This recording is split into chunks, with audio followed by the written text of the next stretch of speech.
मैंने बग़ैर किसी सिफारिश के अपनी मेहनत पे ही पढ़ाई मुकम्मल की और अपनी मेहनत पे ही पब्लिक सर्विस कमीशन का एग्ज़ाम दिया और मेरिट को मद्देनज़र रखते हुए मैं अपॉइंट हुई। नुशाबा महवी साहिबा एक किसान की बेटी है, बहावलपुर के एक छोटे से गांव से बिलोंग करती हैं। बहुत ज़्यादा खुशी हुई, मेरे वालिद साहब, मेरे नाना अबू बहुत ज़्यादा खुश हुए और उन्होंने मुझे बहुत ज़्यादा अप्रिशिएट किया। सबसे अहम चीज़ कि वालिदैन की दुआएं आपको यकीनन बहुत दूर तक ले जाती हैं।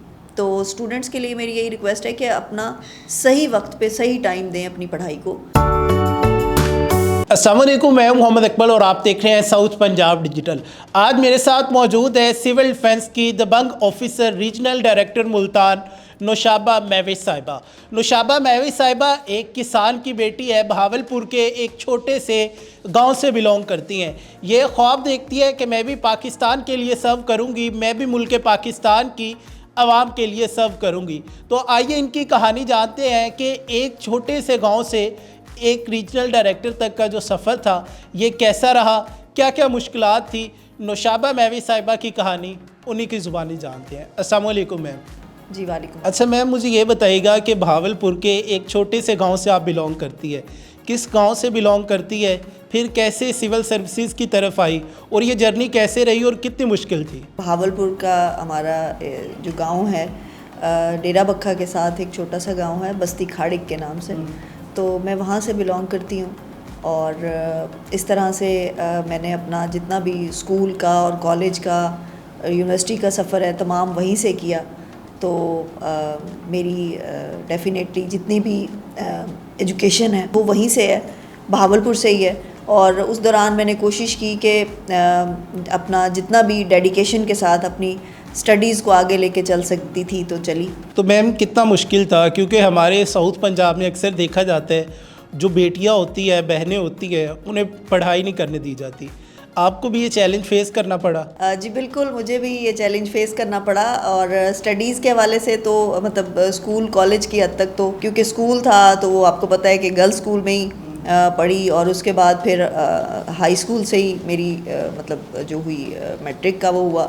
उसके बाद फिर हमारा वुमेन डिग्री कॉलेज था, तो वहाँ पे भी मुझे अपने गांव से वहाँ बहावलपुर आना होता था। तो वुमेन कॉलेज के बाद फिर आगे मरहला था यूनिवर्सिटी का। तो चूँकि यूनिवर्सिटी में आपको पता है को एजुकेशन होती है, तो वहाँ पे मुझे फैमिली की तरफ से रेजिस्टेंस का मुजाहरा जो है, मतलब थोड़ा रेजिस्टेंस हुई। तो उसमें फिर अल्हम्दुलिल्लाह मुझे मेरी मदर ने बहुत ज़्यादा सपोर्ट किया। मेरी वालदा ने मेरे वालिद साहब को भी कहा और उसमें फिर मेरे बड़े मामू हैं, उन्होंने काफ़ी ज़्यादा सपोर्ट किया और मुझे फिर यूनिवर्सिटी के लिए परमिशन मिली। लेकिन यूनिवर्सिटी की परमिशन लेने के लिए मुझे अपनी तालीम के दौरान 1 साल घर पे रुकना पड़ा। मतलब मुझे उनको मनाने के लिए, घर वालों को कन्विंस करने के लिए 1 साल मुझे अपनी 1 साल लग गया उन्हें मनाते में? जी, मनाते मनाते। अच्छा मैम, इसमें यह बताइएगा कि अभी आप पाकिस्तान के लिए सर्व कर रही है और हम देख रहे हैं कि आपने मुल्तान में आते 6 माह में 300 जो FIRs है वो भी करवा दी हैं। तो जॉब करना कितना मुश्किल था, फैमिली को कैसे एग्री किया? जी फैमिली की तरफ से यकीनन यूनिवर्सिटी की हद तक मुझे काफ़ी रेजिस्टेंस का चैलेंज को फेस करना पड़ा, लेकिन यूनिवर्सिटी में अल्हम्दुलिल्लाह मेरा रिज़ल्ट अच्छा रहा और उसके बाद मेरी फैमिली भी कन्विंस हो गई। तो फैमिली की तरफ से मुझे जॉब के हवाले से सिर्फ एक ही वो थी डायरेक्शन थी कि अगर आप ने कोई भी जॉब करनी है तो थ्रू कम्पिटिटिव एग्ज़ाम दे के ही आप कर सकेंगी, उस जॉब के लिए हम आपको अलाउ करेंगे। तो अल्हम्दुलिल्लाह उसके बाद फिर मैंने through public service commission exam दिया और उसके बाद मैं क्वालिफाई कर गई। तो मैम फर्स्ट अटैम्प्ट में ही हो गया था? हाँ जी बिल्कुल बिल्कुल। तो आपके फादर क्या करते हैं? फादर मेरे जी ब्लैंड ऑड ज़मीनें वगैरह। ऑफिसर बन चुकी है, और फिर फैमिली का क्या रद्द-ए-अमल था और जो आपका सारा गाँव था उसका क्या रद्द-ए-अमल था? जी बिल्कुल, बहुत फैमिली की तरफ से तो यकीनन जब मैंने अपना एग्ज़ाम दिया पब्लिक सर्विस कमीशन का तो बहुत ज़्यादा खुशी हुई। मेरे वालिद साहब, मेरे नाना अबू बहुत ज़्यादा खुश हुए और उन्होंने मुझे बहुत ज़्यादा अप्रिशिएट किया और उन्होंने बहुत सारी दुआएं दी। और मैं ये समझती हूँ कि मेरे नाना अबू, अल्लाह मियाँ उनको गरीक़ रहमत करें, कि वो मेरे लिए मतलब वो मैन ऑफ प्रिंसिपल थे और उनकी तरफ से बहुत ज़्यादा मुझे मोटिवेशन मिली। तो मैम आप मैरिड भी है, बच्चे भी हैं, तो कैसे मैनेज करती हैं, फिर फैमिली को कब टाइम देती हैं और फिर जॉब को कैसे मैनेज करती हैं? मैं जी तमाम चीज़ें अल्हम्दुलिल्लाह ख़ुद कर रही हूँ और बच्चों के साथ साथ अपनी जॉब को भी टाइम दे रही हूँ और उसमें ये होता है कि टाइम मैनेजमेंट होती है। मैं कोशिश करती हूँ कि अपने ऑफ़िस टाइम को अपने ऑफ़िस में ही प्रॉपर पब्लिक के लिए उसको वो करूँ और जो मेरे घर का टाइम है और मेरे बच्चों का टाइम है उसको मैं डेफ़िनेटली कोशिश करती हूँ कि मैं घर पे दूँ। मैम अभी आते हैं प्रोग्रेस की तरफ। वो कहते हैं कि जो सरकारी ऑफिसर्स होते हैं एसी चल रहा होता है, कमरे में बैठे होते हैं और गप्पे लग रही होती है। आप बताइएगा कि आपको 6 माह हो गए हैं मुल्तान आए हुए। अगर हम प्रोग्रेस की बात करें तो आपकी क्या प्रोग्रेस है? जितना एक मैं कर सकी आके पूरी डेडिकेशन के साथ, जिस तरह से मेरे हाई अप्स की तरफ से भी मुझे काफ़ी ज़्यादा डायरेक्शंस भी थी, होम डिपार्टमेंट की तरफ से, सेक्रेटरी होम की तरफ से, हमारे डायरेक्टर जो हैं सिविल डिफेंस उनकी तरफ से, तो मैंने उन्हीं की इंस्ट्रक्शंस को फॉलो करते हुए, जिस तरह से हमारी चीफ़ मिनिस्टर पंजाब की तरफ से काफ़ी ज़्यादा इंस्ट्रक्शंस थी, तो उन्हीं की डायरेक्शंस को फॉलो करते हुए मैंने यहाँ पे आके काम करना शुरू किया। और मुल्तान एक अच्छा स्टेशन है, बड़ा स्टेशन है, बहुत सी चीज़ें नई सीखने को मिली मुझे और बहुत सी चीज़ें यहाँ के आके मैंने इम्प्लीमेंट की। तो लोगों की तरफ से यकीनन रेजिस्टेंस हुआ, लेकिन काफ़ी ज़्यादा सपोर्ट मिली और FIRs वगैरह और जो ये हमने सिलसिला शुरू किया पेट्रोल पंप्स पे और इसका, तो उसमें हमारे जो सिविल डिफेंस ऑफिसर हैं उनको इंस्ट्रक्शंस देती गई और उन्होंने इंस्ट्रक्शंस पे अमल करते हुए इसको प्रॉपर तरीके से हमने इस कैंपेन को जारी और सारी रखा और अल्हम्दुलिल्लाह अब तक यहाँ पे मोर देन 300 FIRs हो चुकी हुई हैं, जो इलीगल यूनिट्स के हवाले से, इलीगल डिकेंडिंग के हवाले से।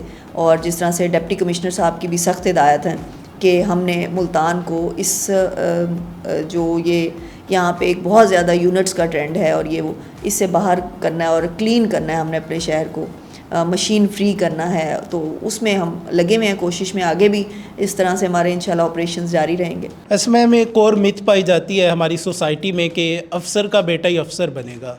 तो आप एक विलेज से बिलोंग करती है, एक किसान की बेटी हैं, तो आप भी बीइंग ऑफिसर सर्व कर रही हैं, तो क्या पैगाम देना चाहेंगे उन लोगों को जो इस मिथ पर लगे हुए हैं और कुछ नहीं करते?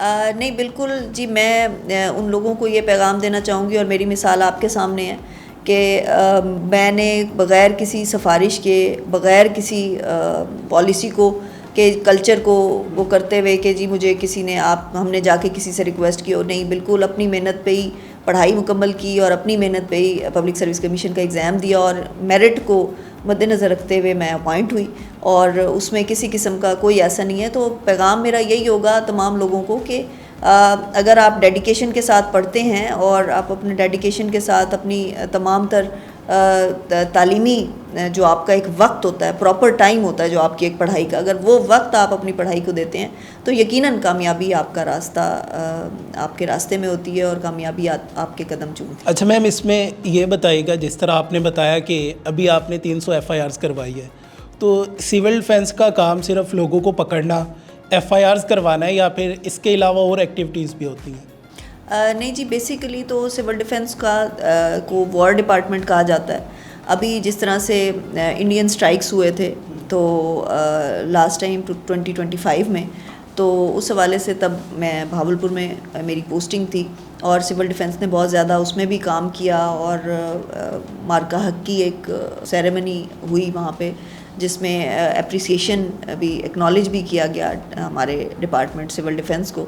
इसी तरह से अभी सैलाब के हवाले से जब मैं मुल्तान मेरी पोस्टिंग हुई तो सैलाब को हमने बहुत ज़्यादा फेस किया और जिस तरह से हमारी चीफ़ मिनिस्टर पंजाब ने भी बहुत सारी अपनी स्पीच के दौरान कहा कि तारीख़ का बदतरीन सैलाब, इसमें कोई शक नहीं, तो हम उन जगहों तक पहुँचे जहाँ पे कोई नहीं पहुँच सकता था। तो वो हमारे सिविल डिफेंस के एहलकार ही थे जिन्होंने अपने लोगों को अपने कंधों पे उठाया, लोगों के जानवरों को अपने कंधों पे उठाया, उनके बच्चों को कंधों पे उठाया और ऐसी ऐसी जगहों से उनको रेस्क्यू करके वहाँ से वापस लेके आए। तो ये तमाम सर्विसेज हैं, जो चीज़ें हैं सिविल डिफेंस ने अपने तौर पर, और उसमें भी last time deputy commissioner Multan ने मुझे एक्नॉलेज किया, सिविल डिफेंस डिपार्टमेंट की एक्नॉलेज करते हुए सर्टिफिकेट भी दिया।